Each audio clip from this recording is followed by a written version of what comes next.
Hello. हाँ, customer service. ये baseball सही से काम नहीं कर रहा है, मुझे ना रिफंड चाहिए।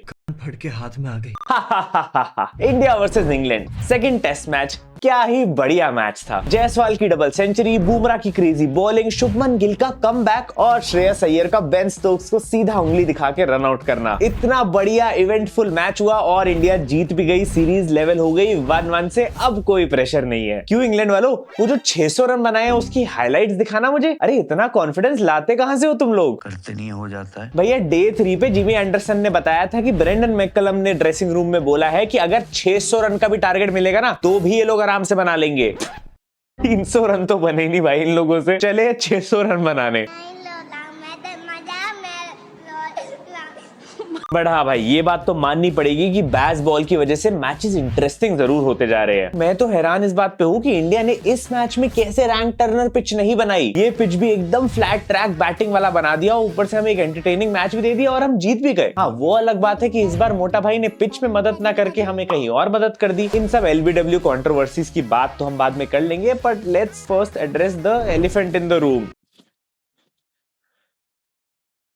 भाई मेरे को माफ कर दो गिल भाई, भाई मेरे से गलती हो गई मैं कभी मजाक नहीं बनाऊंगा गिल भाई आपका। भाई मैं कभी मजाक भाई मेरे को माफ कर दो भाई। बस हवा निकल गई। यार ये सब क्या हो रहा है? शुभमन गिल ने सेंचुरी बना दी। अब मैं टेस्ट में किसको ट्रोल करूंगा? मानना तो पड़ेगा भाई कि इस मैच में शुभमन गिल ने क्रूशियल रन्स के साथ साथ मेरे मुंह पे एक तमाचा भी मारा है। अब बंदा अच्छा खेला है यार, देखो डिजर्विंग है, तारीफ तो करनी ही पड़ेगी। और इतने टाइम बाद सेंचुरी देख के जेन्युइनली अच्छा लगा बंदे के लिए।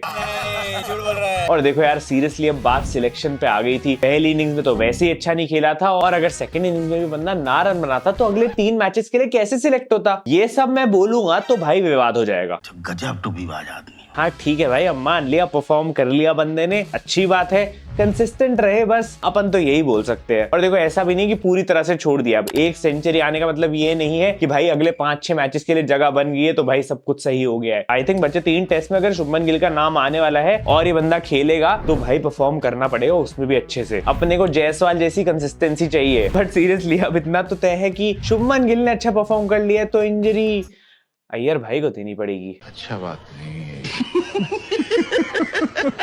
देखो झूठ नहीं बोलूंगा, अपना मिडिल ऑर्डर फिर से चोक किया तो थोड़ा सा लग रहा था कि 2-0 कहीं ना हो जाए। लेकिन इस मैच की अच्छी बात ये थी कि जितना खराब इंडिया के मिडिल ऑर्डर ने खेला उससे कहीं ज्यादा खराब इंग्लैंड का मिडिल ऑर्डर खेल रहा था। पर भाई सारा मैच एक तरफ और जसप्रीत बुमराह एक तरफ और मैं भी उसी तरफ। जो बुमराह भाई ने विकेट्स निकाली है, हा भाई सुकून। मतलब वो स्टोक्स की जो विकेट थी उसको तो देख के मतलब खुद स्टोक्स हैरान हो गया था यार कि ये क्या है बेन स्टोक्स। भाई मैं तुम्हें कह रहा हूँ बुमराह भाई एक रेयर कमोडिटी है, ये एक नेशनल ट्रेजर है बंदा। इन हाथों को म्यूजियम में रखवा लो जो बॉल फेंक रहे हैं। यार ओला पोप वाली यॉर्कर, उसको देख के ऐसा लग रहा था मेरी जिंदगी के सारे दुख दूर कर देगी ये। अभी भी रोज रात को सोने से पहले देखता हूँ। मैं तो कहता हूँ इस टेस्ट सीरीज के बाद जसप्रीत बुमराह को किडनैप करो और छुपा के रख लो, अब सीधा T20 वर्ल्ड कप में ही छोड़ना। क्योंकि भाई ये IPL के चक्कर में बुमराह की सेफ्टी कॉम्प्रोमाइज नहीं कर सकते। इन 2 टेस्ट मैचेस में बंदा 15 विकेट्स निकाल चुका है और वो भी सिर्फ 57 ओवर्स डाल के। टॉम हार्टली ने 14 विकेट्स ली है, इससे डबल ओवर्स ऑलमोस्ट डाल के। एज हर्षा भोगले वुड से,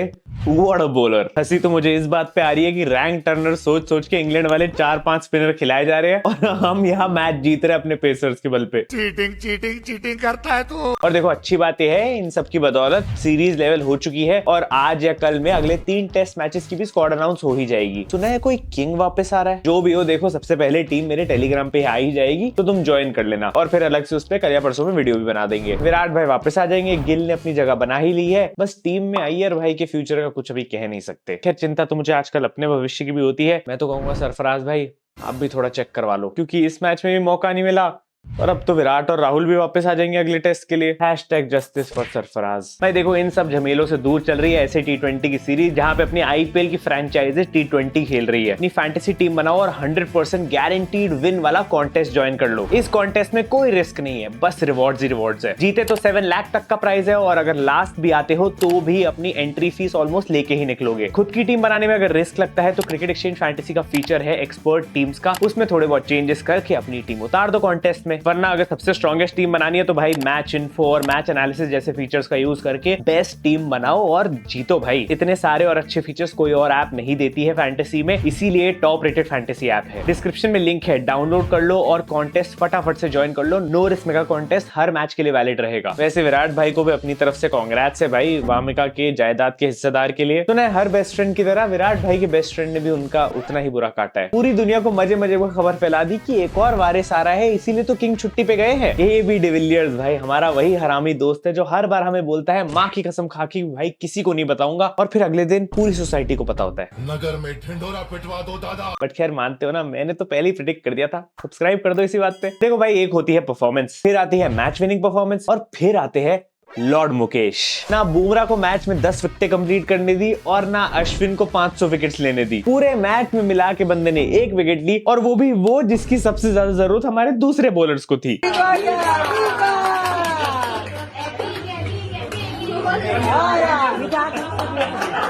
इन भाई के लिए हमने सिराज मियां को सैक्रिफाइस किया था। क्या फूक रहे थे सिलेक्टर्स भाई। अगर मुकेश कुमार सिराज को रिप्लेस कर सकता है तो फिर तो मैं भी राहुल को रिप्लेस कर सकता हूँ ना। क्या कमी है मेरे में, मैं भी ऐसे ही खेलता हूँ भाई। मैंने इंस्टाग्राम पे डाला था, मैं तो 2 दिन के लिए ट्रिप पे गया हुआ था, और वहां मैं सोच रहा हूँ कि अब तो गिल ने सेंचुरी मार दी, अब मैं किसको ट्रोल करूंगा, कौन मुझे व्यूज लाके देगा। और फिर अपने मोहल्ले में अल्ट्रा लॉर्ड मुकेश कुमार आए।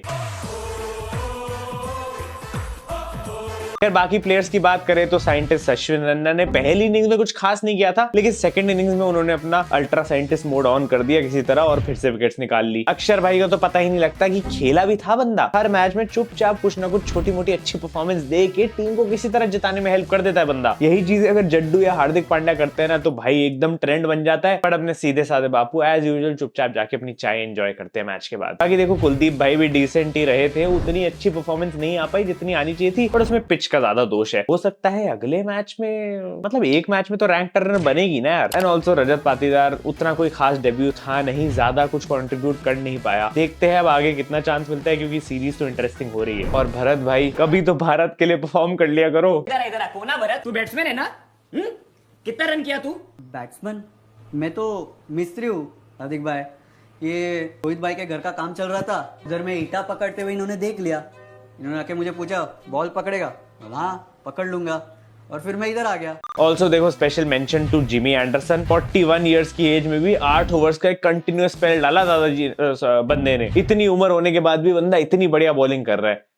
और फिर आते हैं अपने बॉलर जिनसे 2 ओवर ठीक से नहीं डल रहे। बंद करो हाथ जोड़ के, मैं मोदी साहब से गुजारिश करता हूँ। अब 4 दिन का मैच था, कंट्रोवर्सी ना हो ऐसे कैसे चलेगा। देखो, तुमने देखा ही होगा कुलदीप की बॉल पे क्रॉली LBW पे आउट हुआ, जो कि नॉर्मली लग रहा था कि स्पिन होके लेग स्टंप मिस कर रही है। अब पिचिंग भी आउटसाइड है थोड़ी सी, बट DRS के अकॉर्डिंग वो ज्यादा स्पिन नहीं हुई और विकेट को आउट दे दिया गया। और एज यूजुअल इंग्लैंड वालों ने इसका थोड़ा सा हवा बनाया। बेन स्टोक्स ने भी बोला इस बारे में, कोई बात नहीं, बोलने दो, तकलीफ हुआ है, हारे हैं, कुछ तो बोलेंगे। कहीं तो देखो गलतियां निकलेगी, और मैं भी मानता हूं कि ये स्पेसिफिक डिसीजन थोड़ा सा वियर्ड था, थोड़ी गलती थी इसमें। तुम लोग को जो भी लगता है तो मुझे कमेंट्स में जरूर बताना, बट हाँ ये थोड़ा सा क्वेश्चनेबल था। बट फिर भी स्टोक्स भाई, मैं तो कहूंगा ये सारे एक्सक्यूजेस बचा के रखो, आगे सीरीज में बहुत काम आने वाले हैं। और रोहित भाई, ये सब कैसी भाषा का प्रयोग कर रहे हो यार अब मैच में? आपके डर से मैंने खुद गार्डन जाना छोड़ दिया है। आगे से थोड़ा आराम से समझा देना, इतना वायलेंट होने की क्या जरूरत है?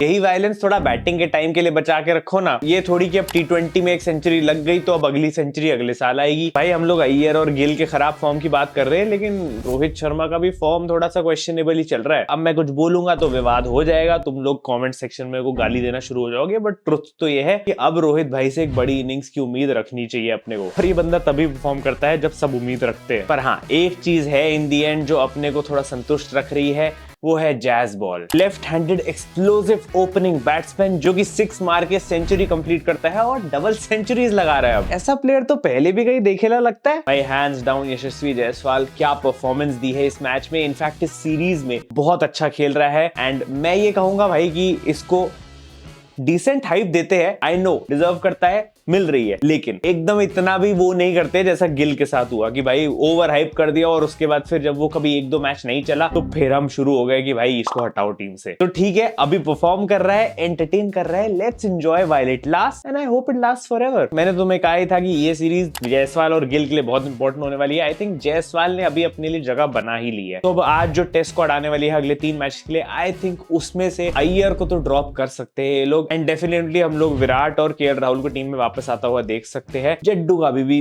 थोड़ा सा डाइसी होगा। वैसे सुनने में आ रहा है कि थर्ड टेस्ट के लिए लोग बुमराह को रेस्ट देने का सोच रहे हैं। इसका मतलब समझे दया, मतलब अगली पिच रैंक टर्नर होने वाली है, पर इसका मतलब ये भी होगा कि अगले मैच में हमारा मेन पेसर सिराज होगा और सेकंड पेसर फिर से मुकेश कुमार। मैं क्या नमस्ते अंकल जी पहचानिया। भगवान ही बचाए अपने को। मुझे इंस्टाग्राम पे फॉलो कर लेना, वहां पे एक रील डालने वाला हूं बढ़िया सी। चैनल को सब्सक्राइब नहीं करा तो वो भी कर लेना। मिलते हैं अगली वीडियो में। आई नो अवार्ड्स वीडियो थोड़ी सी लेट हो रही है बट जल्दी आएगी, माफ कर दो मुझे इस बार फिर से। Thank you so much for watching, love you all, bye bye. अरे वाह, ये कौन है? इंजमामुल हक का बचपन। अंकल ये मेरा कजिन है मोंटी। वाह, गोली का भाई कैप्सूल।